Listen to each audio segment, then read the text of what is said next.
Cek, satu, cek.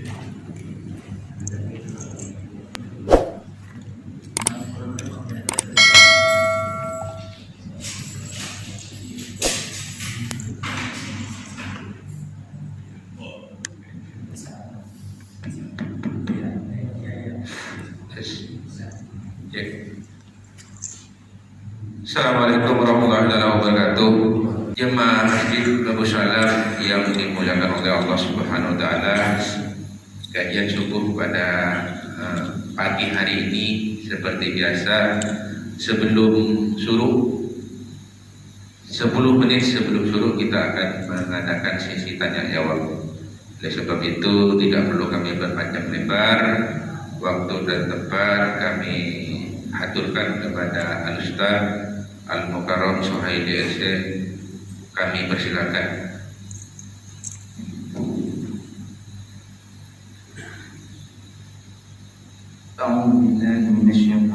Bismillahirrahmanirrahim. Assalamualaikum warahmatullahi ta'ala wabarakatuh.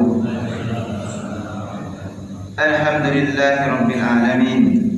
Bihi nasta'inu ala umuri dunya waddin. Wassalatu wassalamu ala ashrafil anbiya'i wal mursalin Sayyidina wa maulana Muhammadin wa ala alihi wa sahbihi ajma'in. Amma ba'd. Rabbi shrah li sadri wa yassir li amri wa hlul 'uqdatam min lisani yafqahu qawli.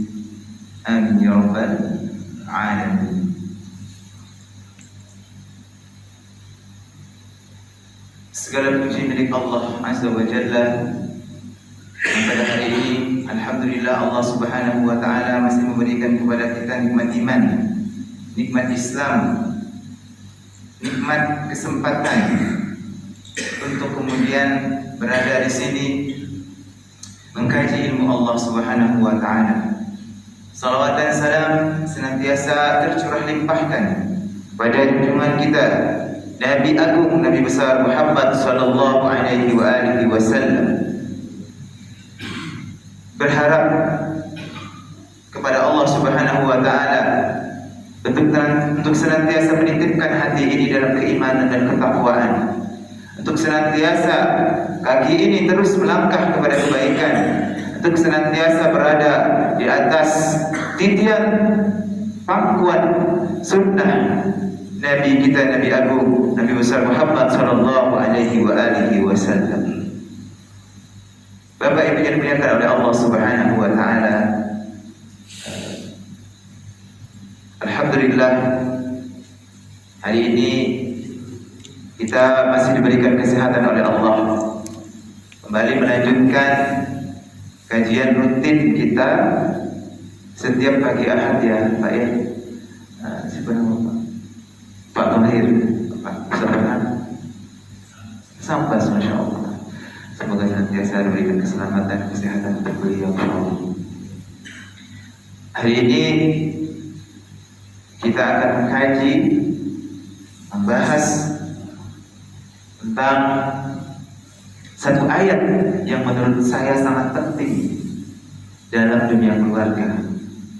Ayat ini terdapat di surah At-Tahrim. A'udzu billahi minasy syaithanir rajim. Bismillahirrahmanirrahim.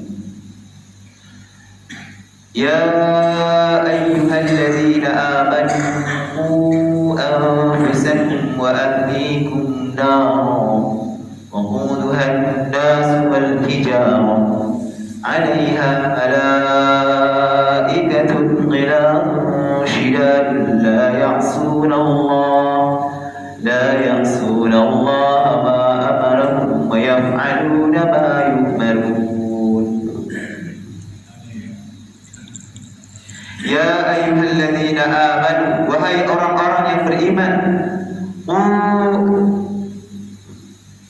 qu anfusakum wa ahlikum nar.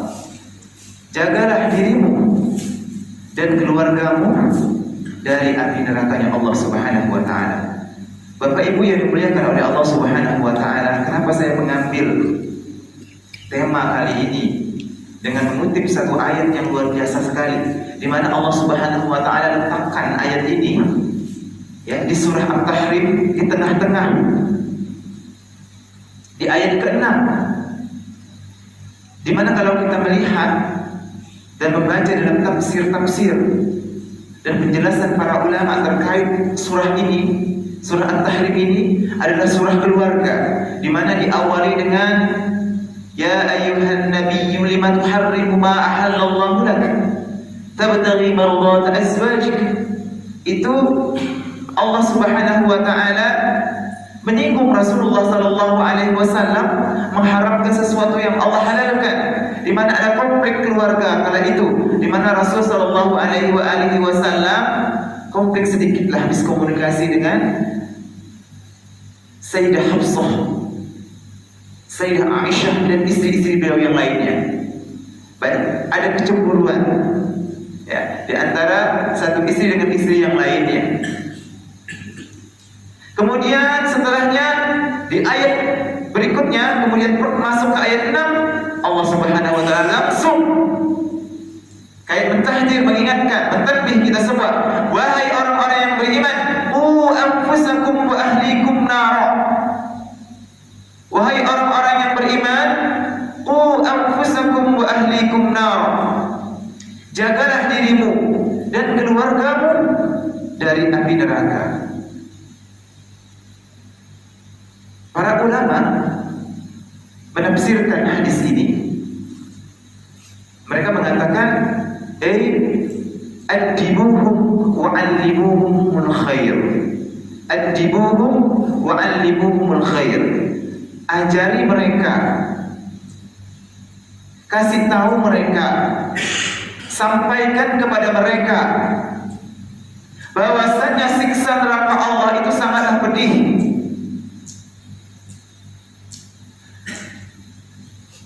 Bapak Ibu yang dimuliakan oleh Allah Subhanahu wa taala, maka penting sekali bagi kita di sini ada pendidikan parenting keluarga. Bapak Ibu yang punya anak, sangat penting sekali untuk disampaikan ya. Kalau anaknya perempuan, maka sangatlah selektif seorang ayah mencarikan pasangan hidup untuk anak perempuannya. Kenapa saya katakan seperti ini? Karena yang akan membawa istri, akan membawa anak Bapak Ibu, akan membawa cucu cicit Bapak Ibu,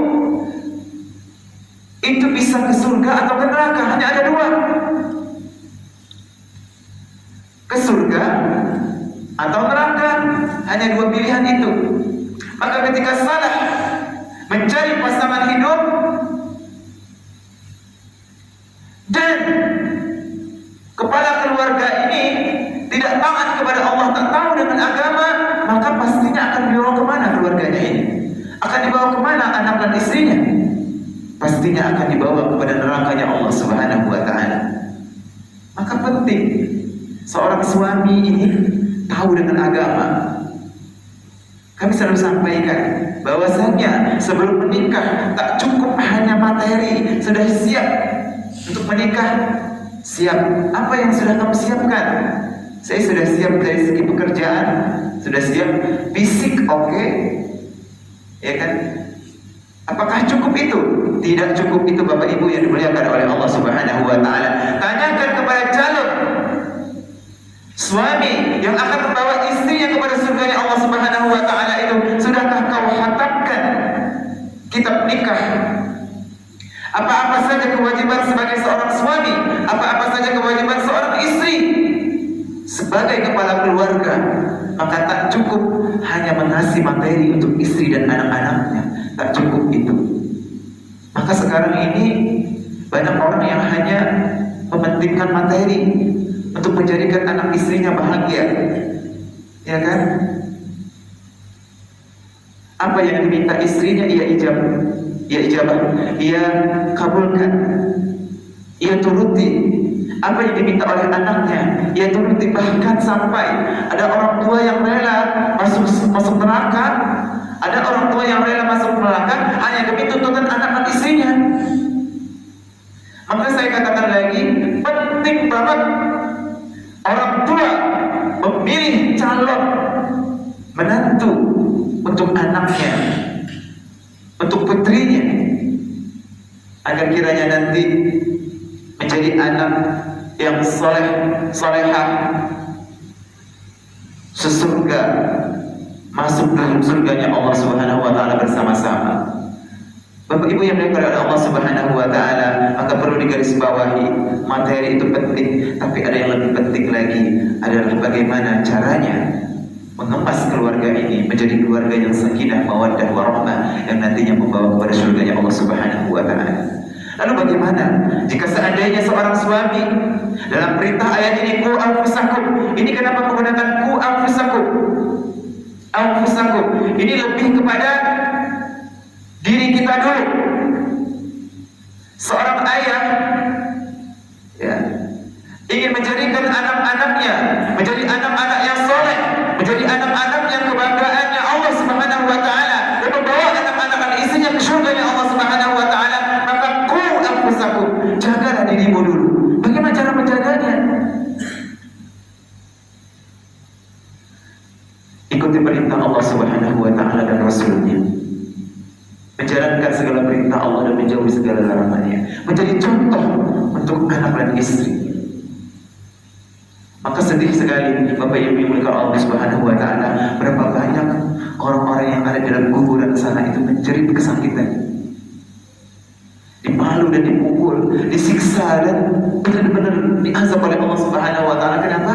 Karena menunggu doa dari anak-anaknya yang soleh, sementara anak-anaknya nggak ada yang soleh.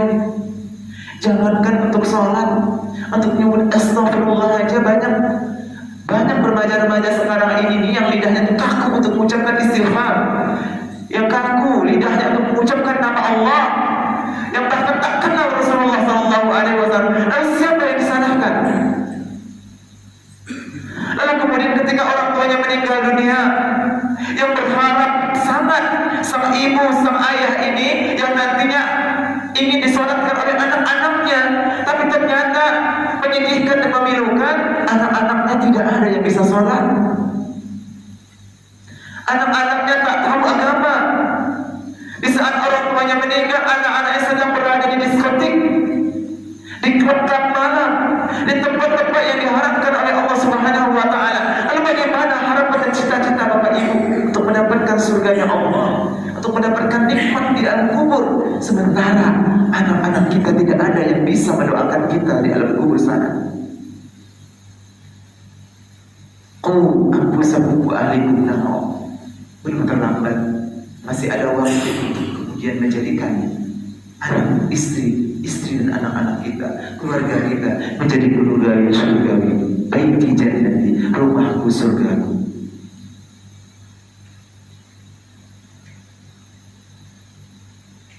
Maka saya sampaikan di sini sebuah hadis Rasulullah SAW, "Qu anfusakum wa ahlikum nar, wa quduha an-nas wal hijarah."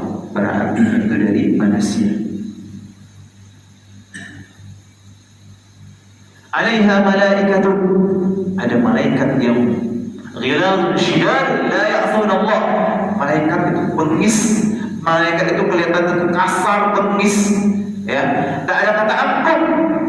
Maka ketika Allah Subhanahu wa taala katakan kepada malaikat, wahai malaikatku, azab mereka, siksa mereka, tidak ada belas melihat kita, ya. Tidak ada rasa belas dari malaikat-malaikat Allah ini. Maka kata Allah Subhanahu wa taala, rasakan apa yang kau lakukan dulu, maka rasakan saat ini azabnya Allah Subhanahu wa taala. Bapak Ibu yang dimuliakan oleh Allah Subhanahu wa taala, inna ahwana ahli an-nar 'adaban yawm al-qiyamah la rajul yudha'u tahta rijlihi jamratan fayagli minhuma dimag fadhanna annahu ashaddu 'adaban wa huwa ahwanu 'adaban. Kata Rasulullah SAW, inna ahwana ahli an-nar 'adaban, sesungguhnya azab yang paling ringan daripada penduduk ahli neraka itu, orang yang disiksa oleh Allah Subhanahu wa taala di neraka itu adalah Apa Bapak Ibu? La rajul, seseorang yudha tahta rijlihi, ya kan, jamratan. Seseorang diletakkan, ya, apa namanya, bara api di kakinya itu. Kemudian apa? Bayagli dimahu, kemudian mendidihlah otak-otaknya. Ini ahwan yang paling ringan. Siksa nerakanya Allah Subhanahu wa Ta'ala itu adalah di mana akan ada 2 bara dari api neraka itu. Kemudian apa yang terjadi setelahnya? Bayagli dimahu, kemudian mendidihlah otak-otaknya. Fayadhunnu aw fadhanna annahu asyaddu 'adaban wa huwa ahwan. Dan mereka mengira, Bapak Ibu yang dimuliakan oleh Allah Subhanahu wa Ta'ala, siksaan tadi itu mereka mengira adalah asyaddu 'adaban, siksa neraka yang sangat pedih. Tapi kata Allah Subhanahu wa Ta'ala, kata Rasul sallallahu alaihi wasallam dalam hadis ini, wa huwa ahwan 'adaban. Itu bukan yang paling syadid, tapi itu yang paling ringan. Siksa Allah yang paling ringan. Lalu dengan hadis Rasulullah sallallahu alaihi wasallam ini, maukah kita mendapatkan siksa yang siksaan seperti ini sampai meleleh, mendidih otak-otak? Itu ahwan adaban, azab yang paling ringan. Lalu bagaimana lagi dengan azab yang paling syadid, yang paling berat? Masih menantangkah kita dengan azab Allah?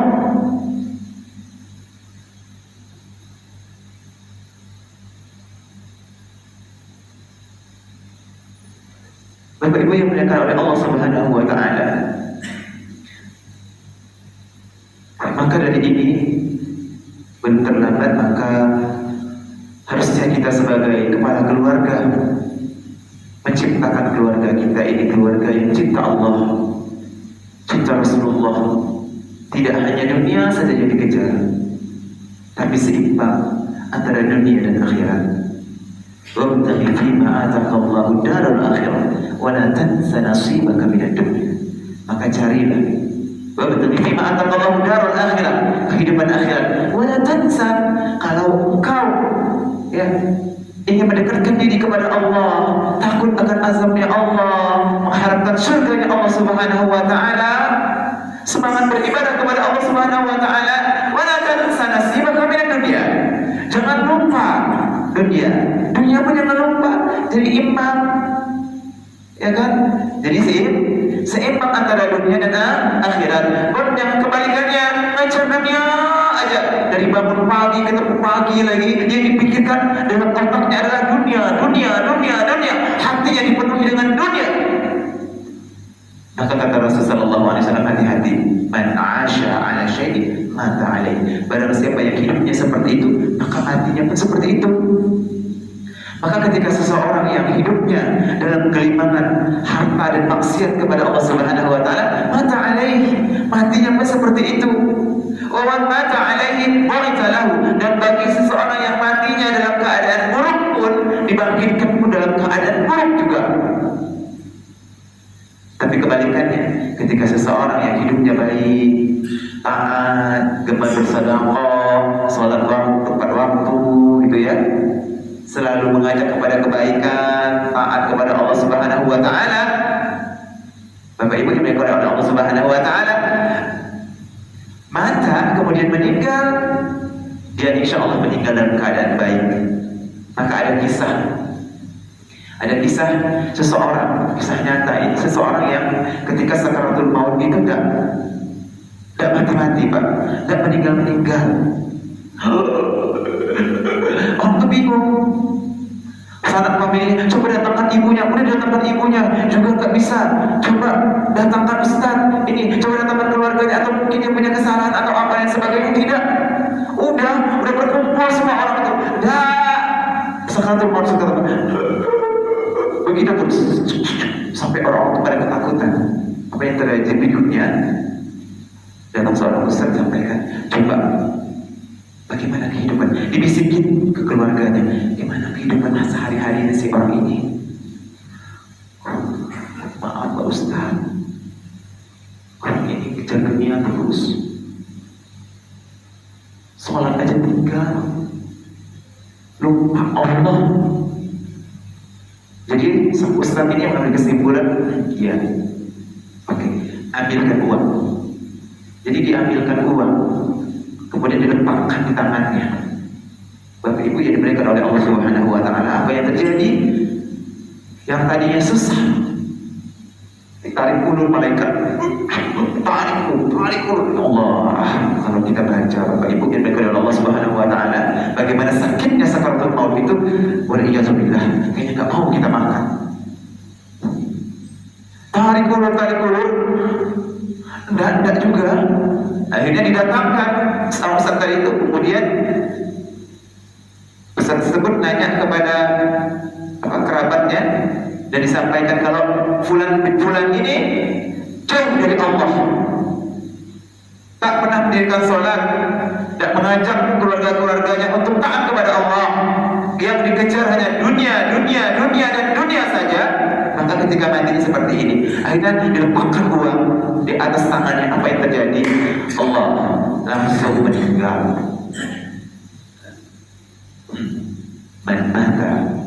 Man asya ala syai'in mata alaih. Barang siapa yang hidupnya seperti itu, hidupnya mengejar dunia, mata alaih, matinya pun seperti itu. Tapi kalau orang yang hidupnya ya Allah, ketika azan berkumandang segera ke masjid, diajaknya anak-anaknya, diingatkannya istri-istrinya, meninggal pun insya Allah dalam keadaan baik.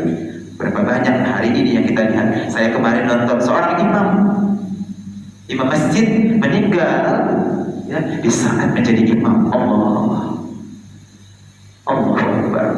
Karena cinta dengan masjid, cinta Allah, mendirikan sholat, maka Allah ambil nyawanya di saat sedang sholat. Ini cita-cita terindah. Saya umroh tahun 2022 kemarin. Februari kemarin saya umroh yang berikutnya. Sebelumnya lagi umroh di 2022. Bapak Ibu yang dimuliakan Allah Subhanahu wa Ta'ala, ini ada satu jamaah, ya, ada satu jamaah yang masya Allah orangnya baik banget. Itu jamaah saya. Boleh saya jadi ketua leadernya. Jamaah ini masya Allah luar biasa. Saya luar biasa, bersama saya ketawa. Pak Ustadz, saya mau sama Pak Ustadz untuk ke Raudhah bareng-bareng sama Pak Ustadz. Oke, jalan kaki sudah tua, sehat walafiat, tidak ada kekurangan sakit apapun. Karena orangnya taatnya luar biasa, cinta kepada Allah yang luar biasa. Masya Allah, apa yang terjadi di hari keberapa begitu Allah uji sakit, padahal sehat. Naik akhirnya ke Mekah itu pakai kursi roda sekali haji umroh. Setelah itu koma, harus kembali ke Indonesia, dan saya dipaksa untuk mendampingi beliau sampai wafatnya beliau, bahkan sampai menguburkan, sampai menyolatkan di Masjidil Haram. Allah, saya menangis. Apa yang saya tangisi? Kerinduan yang dalam bagi seorang hamba Allah untuk meninggal di kota sucinya Allah. Saya lihat setiap hari saya datangi ke rumah sakit, belum meninggal juga. Udah berapa hari, hampir 1 bulan saya di Mekah, Bapak Ibu diberikan oleh Allah Subhanahu wa Ta'ala, menunggu beliau ini koma, dan pada akhirnya beliau meninggal. Tapi sebelum beliau meninggal itu saya melihat di rumah sakit itu beliau keluar air matanya. Saya berbicara, tapi si almarhum ini gak bisa berbicara karena koma gitu kan. Kayaknya dia mengerti apa yang saya ucapkan.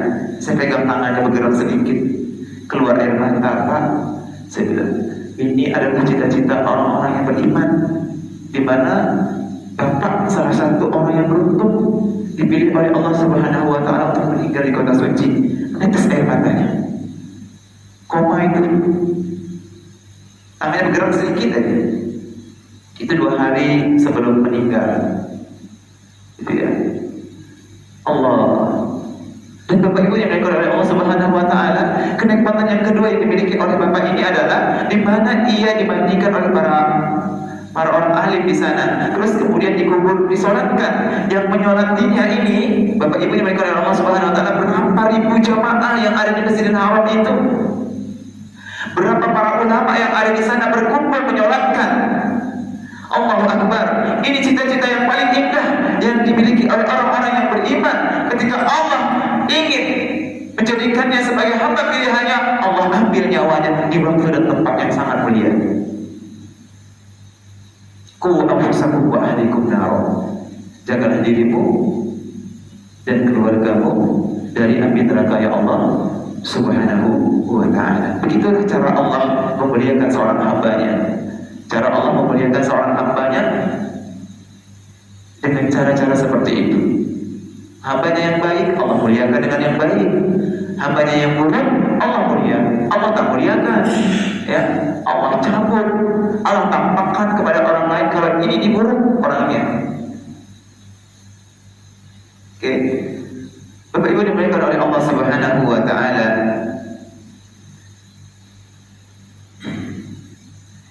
Di sini perlu kita bahas. Selanjutnya adalah apa?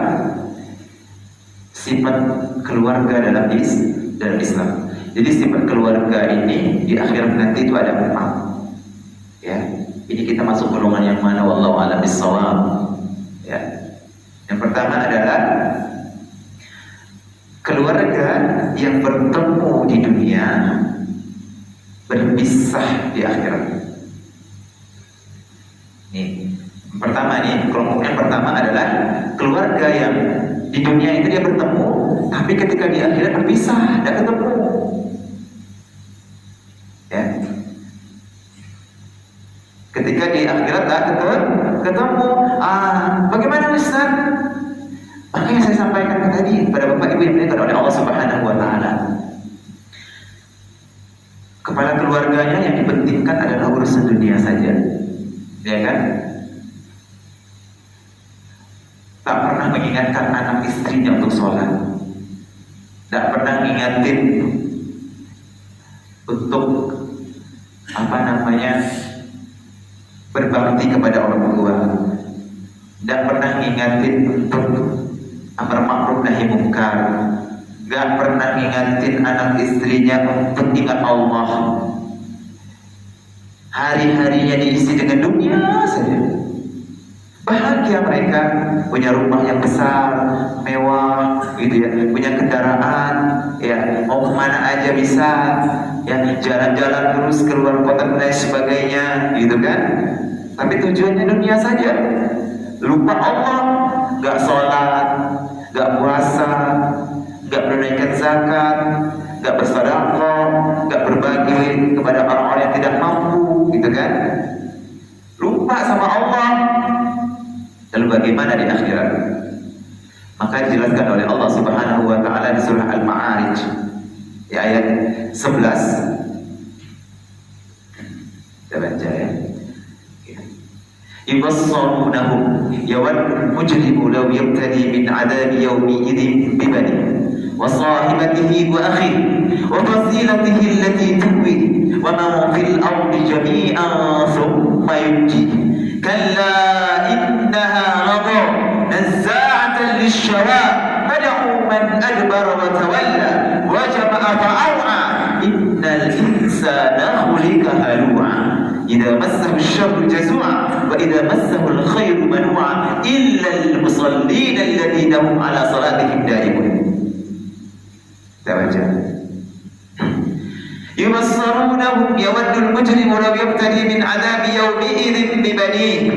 Sedang mereka saling melihat pada hari itu orang yang berdosa ingin sekiranya dia dapat menembus dirinya dari azab dengan anak-anaknya. Ya. Ada orang yang taat untuk dirinya sendiri kemudian melupakan anak istrinya. Ada Bapak Ibu, dia sholat tapi anak istrinya dibiarkan. Ada kriteria kepala keluarga seperti itu. Tidak ditegur anak istrinya. Istrinya bermaksiat dibiarin aja. Anak-anaknya nakal dibiarin aja. Maka pada hari kiamat nanti, ya, baik itu dia diminta pertanggungjawaban dari beberapa anaknya karena kurang pendidikan dari orang tuanya,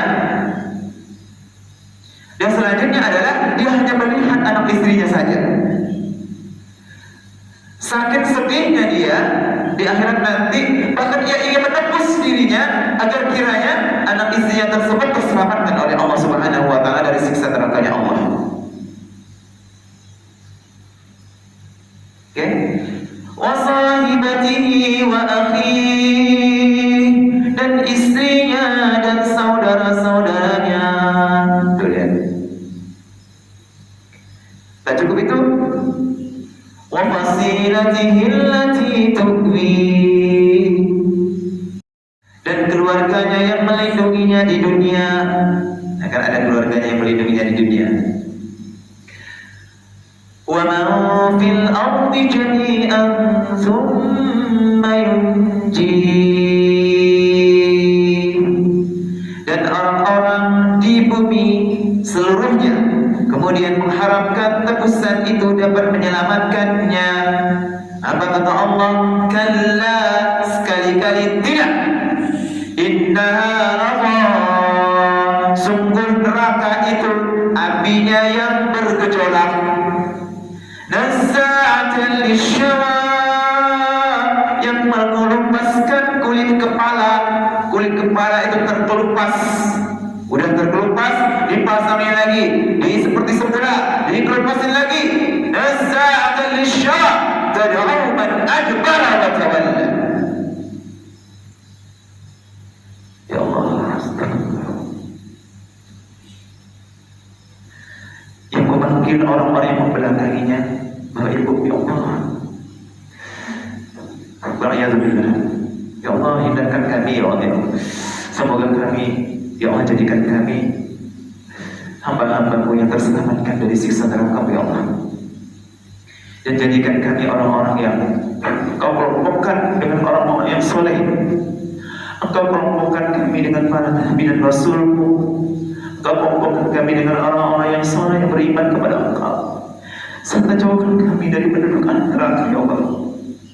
Nazza'atan lisyawa, melumpas kulit kepala itu, melumpas kesesarannya Allah Subhanahu wa ta'ala. Lalu masih adakah di antara kita kemudian yang ingin menentang siksanya Allah Subhanahu wa ta'ala? Kalau sekiranya kita kuat dengan siksa neraka Allah Subhanahu wa ta'ala, sudah cukup. Bapak Ibu yang dimuliakan oleh Allah Subhanahu wa ta'ala, maka para rasul, para nabi, Allah buat kisah tersendiri. Di surah At-Tahrim itu ada 3 kelompok keluarga. Seorang nabi, lihat, Nabi Nuh alaihissalam, Nabi Lut alaihissalam. Mereka itu nabi yang Allah Subhanahu wa ta'ala. Tapi kenapa Allah uji dengan istri yang membangkang? Allah uji Nabi Nuh dengan istri yang membangkang. Allah uji Nabi Nuh alaihissalam dengan anaknya yang membangkang. Bukankah beliau seorang rasul? Kemudian yang kedua, keluarga Fir'aun, kebalikannya. Fir'aun itu sangat berkuasa kala itu, bahkan memproklamirkan dirinya menjadi Tuhan, ada orang hukumul a'la. Tapi Allah dampingkan istri yang solehah, Asia, ya, yang taat kepada Allah Subhanahu wa ta'ala. Daraballahu mathalan lil ladzina kafaru imra'atan Nuh wa imra'atan Lut kanata tahta 'abdayn min 'ibadina salihayn fakhanatahuma falam yughniya anhuma min Allah syai'an. Kemudian yang kedua, wa daraballahu alladzina amanu ra'atan Fir'aun id qala rabbi ibni li baitan 'indaka fil jannah wa najini minal qawmi dhalimin. Allah berikan pemisahan, kata Allah. Ada satu keluarga di surah At-Tahrim itu ditutup oleh Allah dengan 3 contoh perumpamaan, di mana Allah Subhanahu wa ta'ala memberikan contoh seorang rasul di mana diuji dengan istrinya yang membangkang, kufur kepada Allah Subhanahu wa ta'ala. Sebenarnya mudah bagi Allah untuk membalikkan istrinya Nabiullah Nuh alaihissalam, istrinya Lut alaihissalam untuk taat kepada Allah. Tapi Allah ingin menceritakan nantinya kepada umat Nabi Muhammad bahwasanya ini, wahai para laki-laki, ada keluarga di dulu yang taat kepada Allah Subhanahu wa ta'ala diuji dengan istrinya yang seperti ini. Pun kedua, Allah juga uji nih, lihat Fir'aun meskipun dia berkuasa, Allah uji itu istrinya yang soleh. Asia. Lalu kebalikan di sini. Maka kita masuk kelompok keluarga yang mana? Kemudian terakhir, wa Maryam binat Imran allati ahsanat farjaha fanafakhna fiha min ruh. Dan kami berikan misalan contoh kepada kalian, yakni Maryam, ya, di mana Allah uji Maryam dengan tidak mempunyai suami, tapi Allah langsung tiupkan di dalam rahimnya itu, akhirnya lahirlah Nabiullah Isa alaihissalam diuji. Ya, ada yang punya keluarga, ya istrinya tidak taat. Ada yang punya keluarga, istrinya taat, suaminya yang ahli maksiat. Kemudian ada juga yang tidak punya suami, ya tidak punya suami. Ada dua, tidak punya suami, dia taat atau maksiat kepada Allah Subhanahu Wa Taala. Allah uji dengan Maryam. Maka ketika Allah uji Maryam, masya Allah. Apa kata Maryam? Aku tak sanggup dengan ini. Sampai beliau itu ingin bahasa kasarnya, atau mati saja begitu.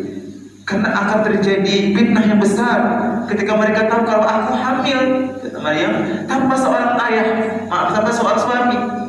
Anaknya lahir tanpa seorang ayah. Akhirnya ia menyendiri, bermuslah, ya, sampai lahirlah Isa alaihissalam. Belum selesai ujiannya Maryam, beliau difitnah, digonjang-ganjing, tapi beliau diam saja. Akhirnya Allah Subhanahu Wa Taala membuka ceritanya dengan Nabiullah Isa alaihissalam bisa berbicara dan menyampaikan itu kepada orang-orang yang memfitnahnya, bahwasanya Maryam ini adalah wanita suci yang menjaga dirinya dan taat kepada Allah Subhanahu Wa Taala. Bapak Ibu yang dimuliakan oleh Allah Subhanahu Wa Taala.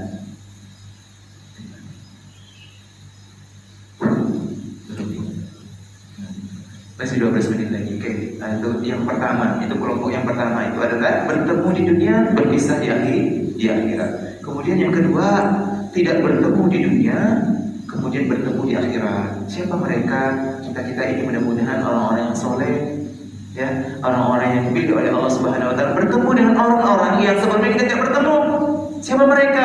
Nabi dan Rasul, para ulama, orang-orang soleh. Kita tidak bertemu siapa itu, ya, syekh apa itu, siapa itu, Buya Hamka misalnya, itu kan kita tidak bertemu tuh. Kita hanya mendengar cerita-cerita, kita membaca buku-buku beliau saja, kita membaca tafsir beliau saja. Siapa itu Ibnu Katsir, siapa itu Imam Jalalain, siapa itu ulama-ulama yang kita baca kitab-kitabnya. Kita tidak bertemu, tapi insya Allah orang-orang yang beriman akan bertemu dengan mereka-mereka yang soleh itu di akhirat nanti. Ya, kita akan bertemu dengan nenek-nenek kita yang soleh. Misalnya nih, keluarga kita nih, siapa ibu kita belum bertemu di dunia ini. Insya Allah kita akan bertemu di akhirat nanti kalau kita taat kepada Allah Subhanahu Wa Taala. Kemudian berikutnya yang ketiga adalah bertemu di dunia, kemudian bermusuhan di akhirat. Alhamdulillah. Bertemu di dunia, kemudian apa? Bertemu di dunia, kemudian bermusuhan di akhirat. Saya akan bacakan di surah Az-Zukhruf ayat 67. Kita lihat di surah Az-Zukhruf, Bapak Ibu yang dimuliakan Allah Subhanahu Wa Taala. Surah Az-Zukhruf ayat 67.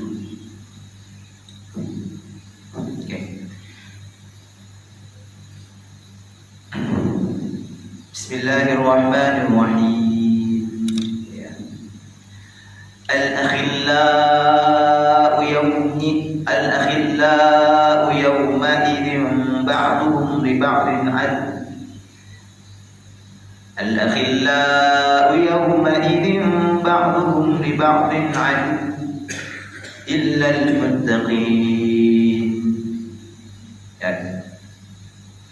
Oke. Teman-teman kalian pada hari itu saling bermusuhan satu sama lainnya, kecuali mereka-mereka yang bertakwa. Ya, lihat ayat ini luar biasa sekali, Bapak Ibu yang dimuliakan oleh Allah Subhanahu Wa Taala. Ya, di contoh keluarga Yang ketiga, nanti di akhirat adalah bertemu di dunia, bermusuhan di akhirat. Maka Bapak Ibu yang dimuliakan oleh Allah Subhanahu wa taala, meskipun setiap hari Bapak Ibu, I love you sayang, anak dicium tiap hari, istri dicium tiap hari, dikasih nafkah luar biasa sekali, nafkah lahir dan batin, sayang banget sama anak dan istrinya. Begitupun istrinya sayang kepada suaminya gitu kan. Seorang ayah sayang sama anaknya gitu kan. Sayang banget gitu kan. Tapi lupa Allah. Maka di akhirat kata Rasulullah sallallahu alaihi wasallam, karena tidak cinta Allah, tidak mengarahkan kepada Allah Subhanahu wa taala untuk cinta, untuk mendirikan salat, untuk menunaikan zakat dan lain sebagainya, dunia saja, lupa Allah, lupa akhirat, maka akhillau yauma idzin ba'dhum li ba'din adu illa al-muttaqin. Maka bermusuh-musuhan nanti. Kau itu dulu, kamu itu dulu dengan ngajak aku, kamu dulu itu. Akhirnya tolak-tolakan, akhirnya bermusuhan di akhirat. Orang yang Bapak Ibu sayangi, orang yang kita sayangi di dunia, belum tentu nanti menjadi teman kita di surga. Belum menjadi teman kita di akhirat nanti, bisa jadi terpisah, bisa juga saling bermusuhan, saling menjatuhkan, bahkan mendorong ke neraka yang Allah Subhanahu wa taala. Maka Bapak Ibu yang dimuliakan oleh Allah Subhanahu wa taala, sebagai kepala keluarga Bapak, maka ajak anak istrinya untuk taat kepada Allah Subhanahu wa taala. Kalau melanggar, ingatkan, ingatkan mereka bahwa ini dilarang oleh Allah Subhanahu wa taala, agar kiranya nanti kita di akhirat menjadi keluarga yang keempat. Yang terakhir adalah bertemu di dunia, bersama-sama di dunia, dan juga nanti bertemu dan bersama-sama juga di akhirat. Inilah orang-orang yang luar biasa sekali. Rasulullah bersama istrinya akan bertemu dengan istrinya di akhirat nanti. Rasulullah bersama dengan anaknya Fatimah Az-Zahra, karena taat kepada Allah Subhanahu wa taala, akan bertemu dengan anak-anak dan istrinya di akhirat nanti. Karena apa? Karena mereka di dunia itu adalah cinta kepada Allah Subhanahu wa taala. Dunia dan akhirat seimbang. Ketika di akhirat nanti Allah satukan, Allah temukan, Masya Allah, Allah temukan di dunia, Allah temukan pula nanti di akhiratnya Allah Subhanahu wa taala. Maka yang keempat ini Allah Subhanahu wa taala abadikan di surah At-Tur ayat 21. Kita lihat ya, surah At-Tur ayat 21.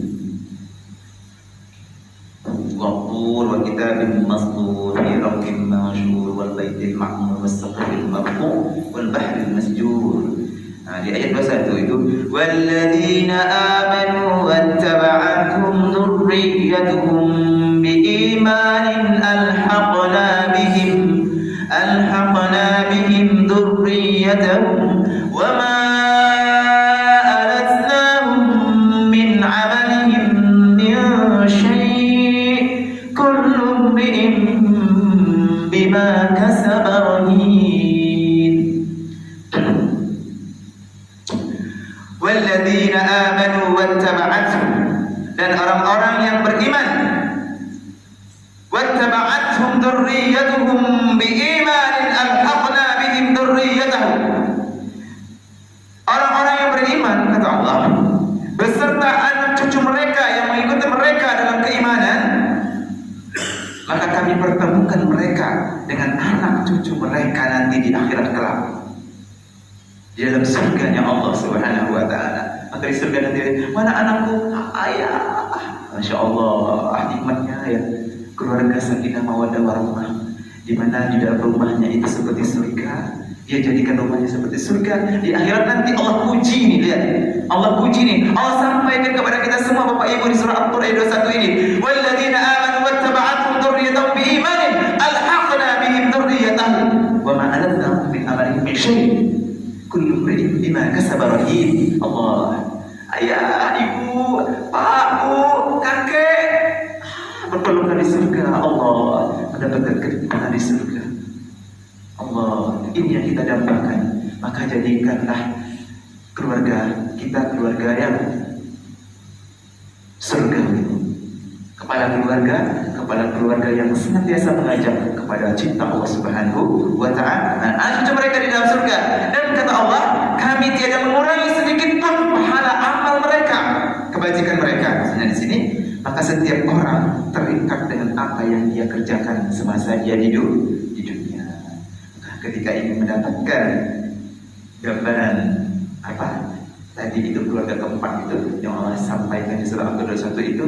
Maka mulai sekarang Bapak Ibu yang Allah Subhanahu wa taala, bolehlah kita ajak, kita jadikan keluarga kita keluarga yang seperti keluarga Nabi Muhammad SAW, di mana anak istrinya semuanya taat kepada Allah Subhanahu wa taala. Bahkan pasukan kita bisa lihat di dalam hadis Rasul itu, saking sayangnya Rasul kepada Fatimah, beliau sampaikan, "Idza sariqat Fatimah itu apa dia? Aku potong tangan Fatimah itu kalau dia mencuri." Ya kan?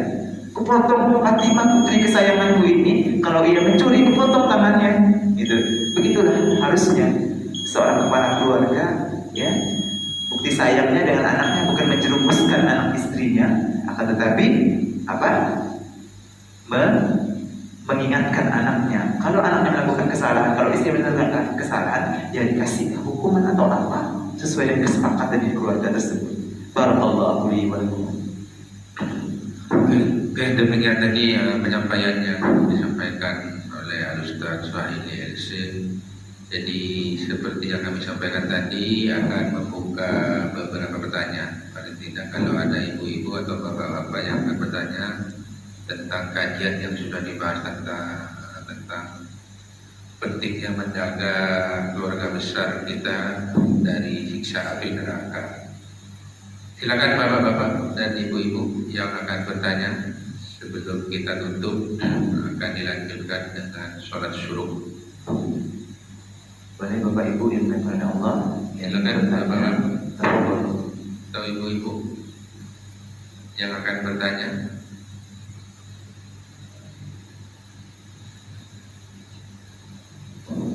Kayaknya tidak Ada yang ibu-ibu atau bapak yang akan bertanya? cukup jelas kayaknya ya. Ini Pak Sobari, tolong Pak Haji mana nih?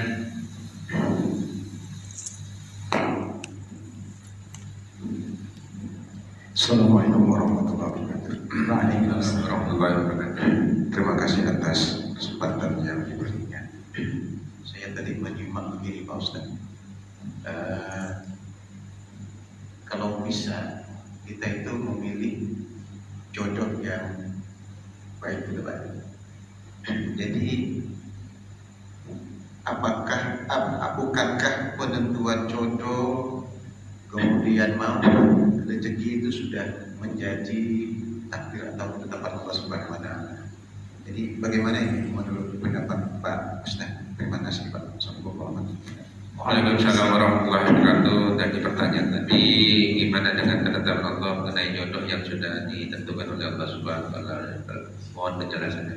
Baik Bapak Ibu yang berkenan Allah Subhanahu wa taala, insyaallah pertanyaannya bagus banget. Jadi begini, memang semuanya itu sudah dalam takaran takdir Allah Subhanahu wa taala. Sama halnya dengan rezeki Allah Subhanahu wa taala. Rezeki saya, rezeki Bapak, semuanya itu sudah ditakar oleh Allah. Sudah ditetapkan oleh rezeki Suhaimi itu begini-begini sekian. Tapi apakah saya hanya duduk saja begini, begitu nunggu rezeki? Saya harus menjemput rezeki saya. Rezeki pun ada dua, rezeki yang halal, rezeki yang haram. Bagaimana cara saya menjemput rezeki tersebut? Maka saya harus ikhtiar. Bentuk ikhtiar saya inilah yang ujungnya nanti baru bicara masalah takdirnya Allah Subhanahu wa taala. Semuanya sudah dalam takdirnya Allah Subhanahu wa taala, tapi di situ ada ikhtiar kita. Dalam misalnya saya menjemput rezeki ini, oke, saya ini rezeki saya mana? Saya nggak tahu kan istri. Maka cara menjemputnya ini yang menjadi pertanyaan bagi kita ini. Cara menjemput rezekinya dengan cara yang halal kah atau cara yang haram? Ketika kita berusaha, maka yang Allah kasih kita, maka manusia itu paling sempurna. Inna khalaqnal insana fi ahsani taqwim. Manusia yang paling sempurna, makhluk yang paling sempurna itu adalah manusia karena diberikan akal. Allah sudah kasih takdirnya, maka di sini Allah kasih kayak pilih mana yang baik, mana yang buruk. Kamu mau menjemput rezeki yang baik, yang halal atau yang haram. Maka di sini saya ikhtiar. Saya belajar agama, saya tahu oh ini yang baik, maka saya ngambil jemput rezeki yang halal. Takdir saya, alhamdulillah misalnya nih, gitu kan, dapat rezeki yang halal. Takdir saya. Kemudian ada sebagian lagi ternyata salah ikhtiar, ya, salah jalan. Akhirnya ngambil atau mencari jalan yang haram. Takdirnya mengambil takdir yang sudah Allah tetapkan ini dengan cara yang haram sama dengan jodoh. Allah sudah tetapkan jodoh kita kembali ke kita. Maka kata Rasul itu jodoh apa? Takdir semuanya itu bisa diubah, akan mengubah dengan doa itu bisa mengubah, ya, bisa mengubah dan ikhtiar kita kepada Allah Subhanahu Wa Taala. Maka ketika Bapak Ibu atau misalnya punya anak ini belum dapat jodoh nih, gitu kan? Atau kita nih, oh takdir jodoh kita seperti ini, gitu kan? Berarti hasil dari ikhtiar kita, ya kan? Memang sudah ditetapkan oleh Allah SWT jodoh, ya. Tapi belum tahu kan jodoh kita seperti apa? Tidak tahu kan Allah Subhanahu Wa Taala. Maka di situ kita pilih ikhtiar kita. Nih, ikhtiarnya bagaimana cari jodoh nih? Karena lingkungan dia itu bukan lingkungan yang baik, gitu kan? Akhirnya ya udah kurang taklim kajian misalnya gitu kan, teman-temannya itu teman-temannya yang kurang baik misalnya, maka biasanya dapatnya pun seperti itu biasanya gitu kan, ya, tadi karena hasil dari ikhtiar dia. Tapi ketika dia berpikir Allah ingin cari jodoh yang soleh, jodoh yang solehah begitu kan, dia ingin menjemput jodoh, dia harus jemput jodoh yang soleh atau solehah. Maka ketika dia sudah berusaha, maka itulah takdir akhirnya. Takdir akhirnya mendapatkan jodoh yang soleh, yang tadi akhirnya mendapat jodoh yang solehah. Begitu Bapak Ibu ya. Barakallahu fikum. Mungkin bisa dipahami Pak. Masya Allah. Alhamdulillah itu tadi penjelasan mengenai takdir Allah, mengenai jodoh tadi. Pada hakikatnya apa yang kita usahakan sebagai manusia itu, ketika kita ditakdirkan berjodoh dengan siapa, ikhtiar kita di ujungnya seperti apa, itu menjadi catatan Allah. Demikian Bapak-bapak. Kalau masih ada, kita buka satu lagi pertanyaan sebelum kita tutup. Silakan Pak Haji Mulyanto akan bertanya. Waalaikumsalam warahmatullahi wabarakatuh.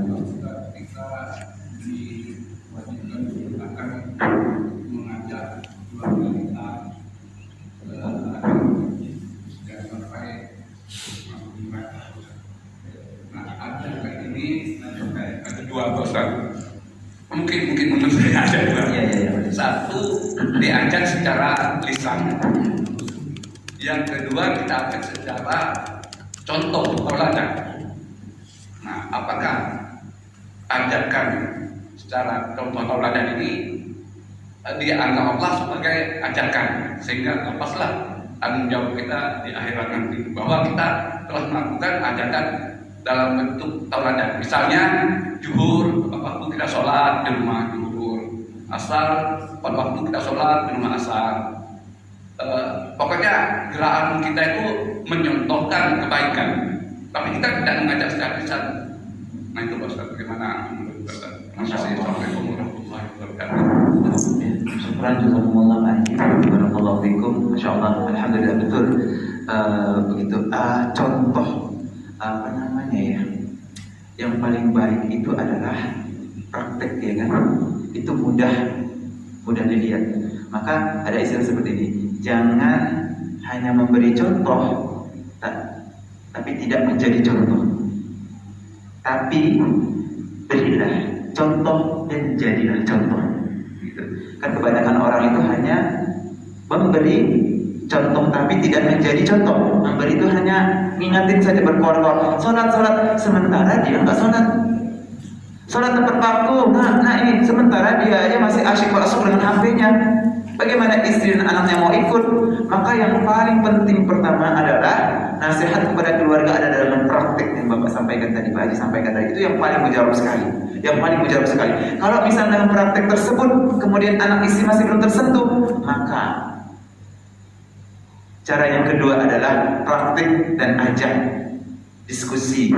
Ya, maka saya itu pernah membaca ada satu ulama. Itu baca buku satu ulama itu di mana dia punya program pada maghrib, itu program muhasabah keluarga.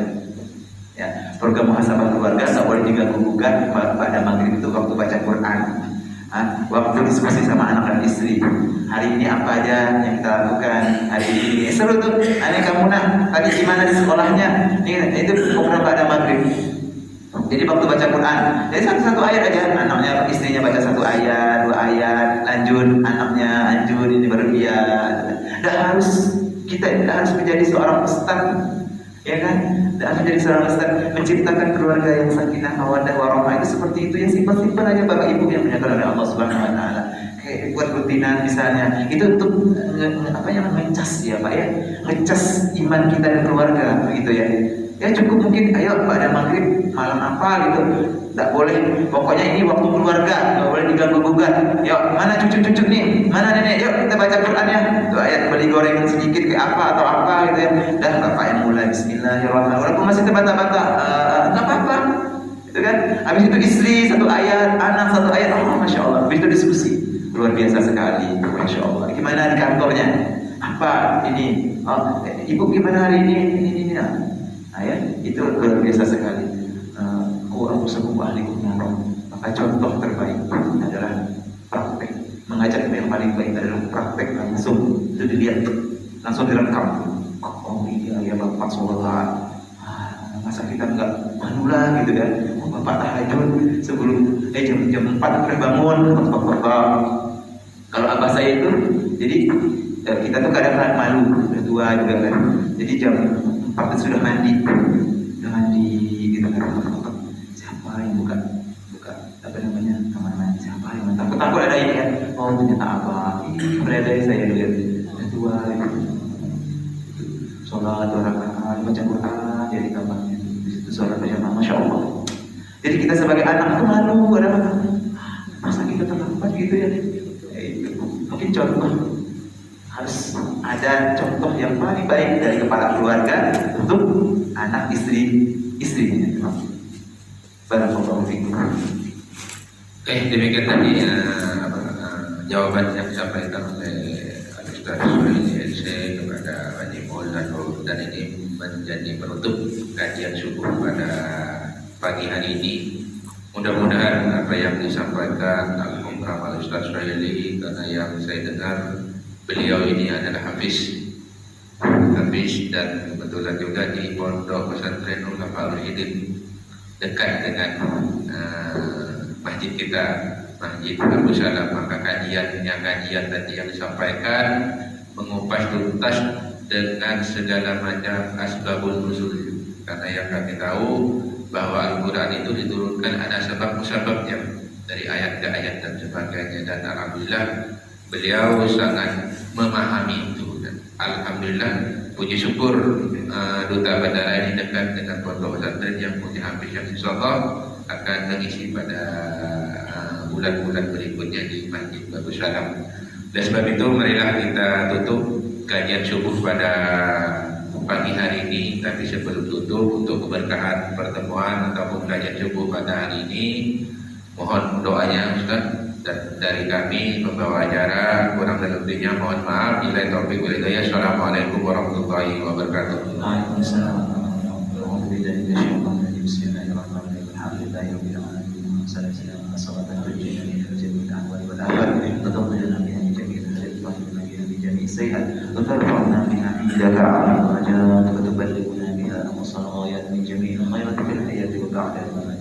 اللهم إنا نسألك سلامة في الدين وعافية في الجسد وزيادة في العلم وبركة في الرزق وتوبة قبل الموت ورحمة في الموت.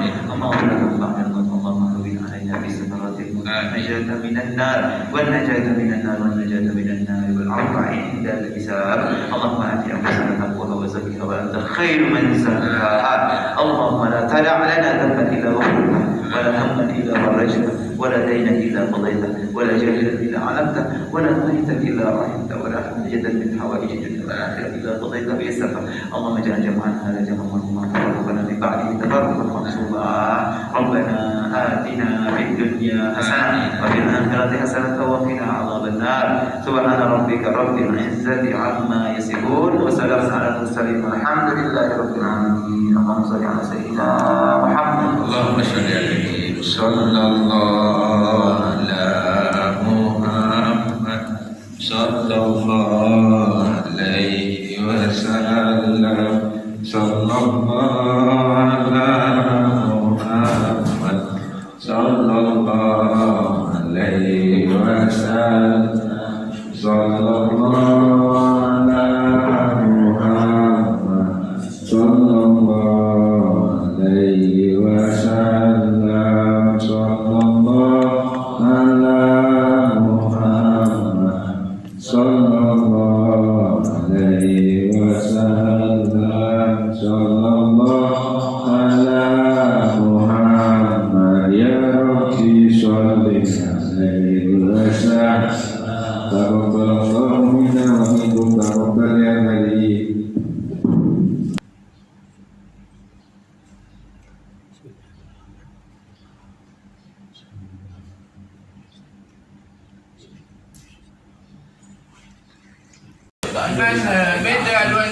Allahumma salli ala sayyidina Rasulillah barkadina wa maulana Muhammad.